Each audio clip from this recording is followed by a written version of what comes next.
Welcome to the second episode of Say Hello with Namin Free.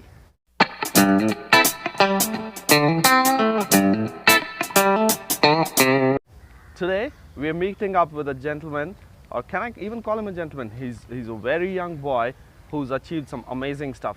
He's an entrepreneur and he's a well sought after speaker, and as far as I know, he's spoken at 3 TEDx events. He's traveled 44 countries in the last 4 or 5 years, and he's just 21 years old. Let's meet Ankur Thakuria. Hi Ankur, Hi, Shrikant. Hi, guys. how are you doing today? Doing good. Take us through your journey. How did you happen to be the avid traveler that you are today? Okay, so I was born up in a small little town called Duliajan in Assam. The first time I was in Bangalore was maybe I was 9 or 10 years old. So when you move to a big city from a small little town, you realize that okay, there's so many things you can possibly do, and Right. that's probably the first seed about traveling or wanderlust which came into me or which was planted into me. When was the first time you traveled? So was like 12 years old. Okay. Been to US. Was alone. Okay, And that was alone. yeah. When you were 12 years old. Yeah. Okay. They had a program called Google Talent Scope. I met a lot of people from across the globe. So there was this African guy who I met, and he was someone who really had inspired me back then. It was like 12 years old, and he had been to like 10 countries back at that point of time. Okay. So 10 countries, 10 plus countries back at the age of 12. So that was one thing which really moved me. I mean, if you think about it, 12 years old, it's something big at that Correct. point of time. Absolutely. So Even now. yeah, it does. So when I came back, the next thing that mattered to me was, okay, how can I do this again? Like Right. that's something which excites you. I started hunting for opportunities which would allow me to travel. Okay. Maybe it didn't happen for the next good 5-6 years till the time I would step into college. So I started working for multiple organizations, and I also began a small little startup of my own Okay. called Campus Riding. Okay. Which got pretty much acquired in per se last year. All right. So congratulations on Thanks. that. Okay. So, So do you want to tell us how much money you made out of that? Not really. Okay, coming back to the point. Yes. So I was, so I landed in South Korea. Okay. 2011. Okay. So was for a conference called Harvard Asia Conference. Okay. Again, another life-changing event. So you meet a lot of like-minded people, and you realize that okay, world is not this small. After that, I ended up being at the G20 summit. I wouldn't go into the story how it happened. It's just the Okay. right place at the right time. Well, Okay. It's a long story how it happened. All right. You had like 20 plus 5 invited prime ministers and presidents from across the globe. Okay. Roundtable conference with them. It's insane. Like, and It is. that's how things opened up.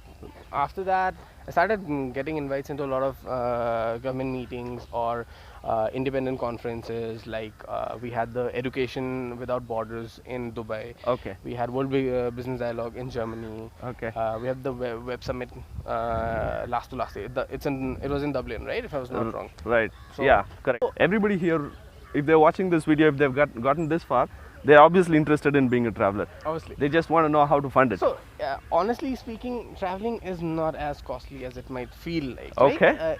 Because of the fact, if I'm traveling to maybe, say, I want to go to Paris, right? An average traveler would think like, okay, it'll cost me like 40K for the flights, Slides. Yeah. another 40-50K for the hotels, Right. right? And so, that's what an average traveler might do.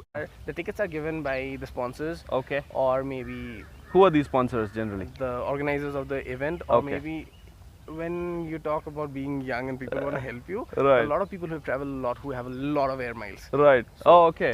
That's one way. You travel on somebody else's air miles. So that's one way. Okay. So, That's innovative. when you know that you can, when they know that you can figure out the rest Ah.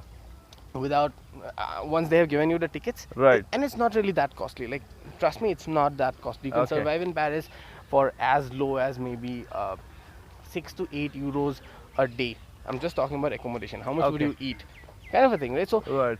the rest of it is anyways funded. You're going for a conference, you're going for some summer school or something like that, right? Rest of it is anyways funded. Your travel Right. within the city and outskirts is always funded. So Right. the only thing which is not funded is your accommodation and your food, and yeah, the tickets from here to there and back. Right. So when you can figure out this whole deal in below 50 okay, you would realize that yes, It's achievable. it's achievable. Right. So there's a lot of money in CSR which is there with companies which are rooted through standalone causes, like okay, there's a company which has been funding one specific NGO for a long time. They don't mind shelling out a small chunk of it towards someone who's doing something different. Right. I'm sure you met a lot of people who have inhibitions with respect to starting off young. They Yeah. want to finish their degrees and they want to achieve certain things. And typically you come across people who say, look, I want to achieve this, I want to retire and then I will travel. Yeah. What's your advice to them? So the idea is not, don't be the same crowd which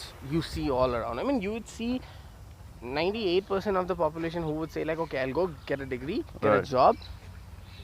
After a couple of years, I'll get married, settle down. Once I have a heap load of money, then I'll start traveling. I mean, Right.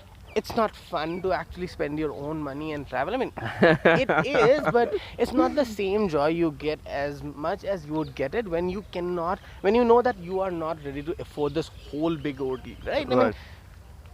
44 is a big number, and affording that 44 is what gets you excited about Right. more and more. Right. And as and when you meet people who are doing better things at a younger age, you realize that your comparison shifts from the crowd around you. The Right. comparison shifts towards people that, okay, I am not matching up with the peers in my class, but I'm matching up with those guys who are out there Right. doing different things Right. which are way better than me, Hmm. but like they're as old as I am. I mean, Right. So you just need surround to go out yourself there. with Yeah. people who are far better than you, far more Yeah. ambitious, who achieved something Yeah, much and more who than. want to do something different in their lives and not just go finish the degree and just get a job. Right? Right. That's something which everybody wants to do. Right. If I were to ask you which are the top 3 countries that you like the most, what would you say? The first one is I really like visiting Poland, Okay. and I had been to Krakow, Warsaw, and a couple of other places nearby.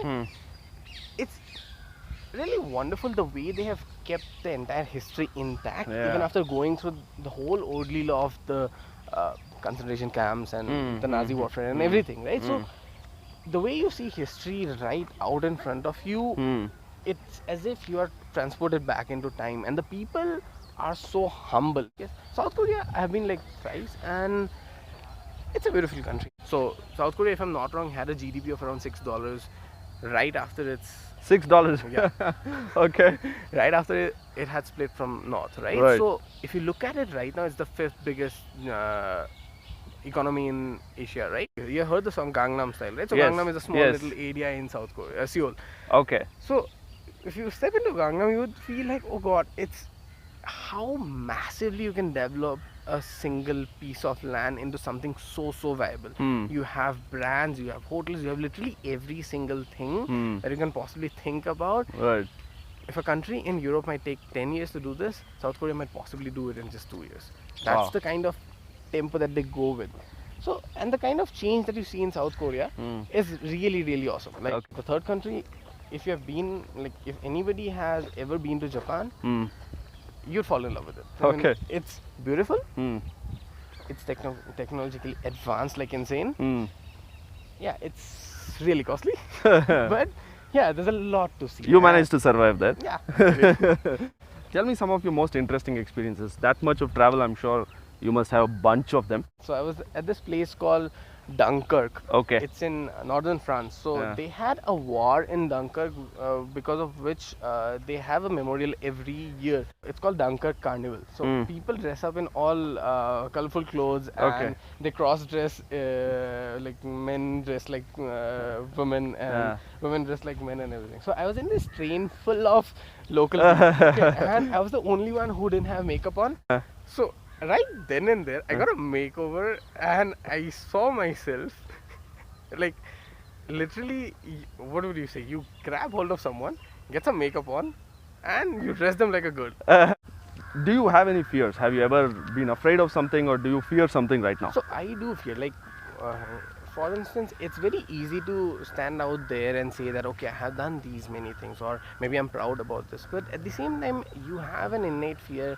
Whatever I'm doing, does it even make sense? Does it have that so-called future that people look for? I mean, although I might be a little bit out of the whole social system that says that go get a job, settle down, but Right. at the end of the day, I was born and brought up in the same way, right? Correct. So I was shown that you need to have a future, you need to be stable in life. When you travel a lot, or when you do things which are out of the ordinary, which is not normal, that's one fear which hits you, and it hits you hard. I mean, you are an entrepreneur, you would Right. know that it's Yeah. not really easy to convince people around you, as well Yeah. as at times it's very hard to convince yourself. Like, what happens tomorrow? Right. So that certainty is still to come Right. as I'm building up the road, Mm. or whatever the changes that life takes me through. Right. Let's see where it goes. I just hope it turns out to be really good, and I'm ready to work for it. So, Awesome. Uh, Me and Nam are great foodies. We love to eat all the time, and we love to try different cuisines. Which is your favorite cuisine?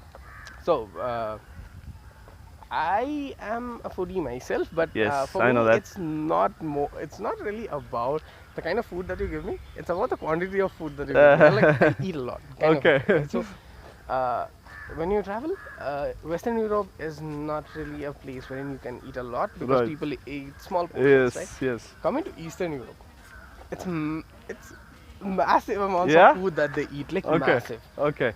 So I remember, again going back to Poland, Krakow gave me a pizza which was like twice the size of, if you say Domino's large, it'll be twice of Okay. that. Okay. And the price, you would not believe, it was around 3 euros. Okay. So Wow. that's around 180 rupees, right?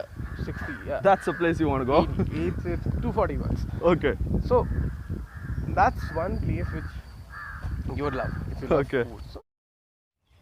So, tell me about your aspirations. Where do you see yourself 5 or 10 years from now? So, I mean, my life has been pretty much spontaneous, Right. I would say. So, I don't really know where exactly I will see myself in the next 10 years to come. But I know, I'm sure about one thing. My list of countries that I've covered, I would want to double it or something by that point of time. Yeah. I have a number in mind which I would want to hit. And maybe that's all I can say right now. Let's see where life takes me, and I just make sure that my inspiration is in place, Right. and I have people to look up to. Right. You are an inspiration to a lot of people. There's no doubt about that. So, thank you for your time. It was splendid speaking to you. On a closing note, I want to ask you, what are the 3 things that you always carry when you're traveling? Okay, the 3 things that I always carry while traveling, and I would suggest everybody does that, is have a portable charger. Okay. You would need that at some place because of the fact it just happens to be like that. Right. A multi-plug which works in literally any place across the globe, Right. and have a journal with you. All right. Great. That's it. Fantastic speaking to you. All the best. Thank you. And look forward to hearing more of your travel stories. Thanks, guys. It was really nice talking to you guys. And so, subscribe to this channel. I've known Namita and Shrikant for a long time, and they're really passionate about food and travel. So, if you really want to see some of the most quirky stuff coming out of this, subscribe. I'm sure you won't be disappointed. See you guys. See you. Bye bye.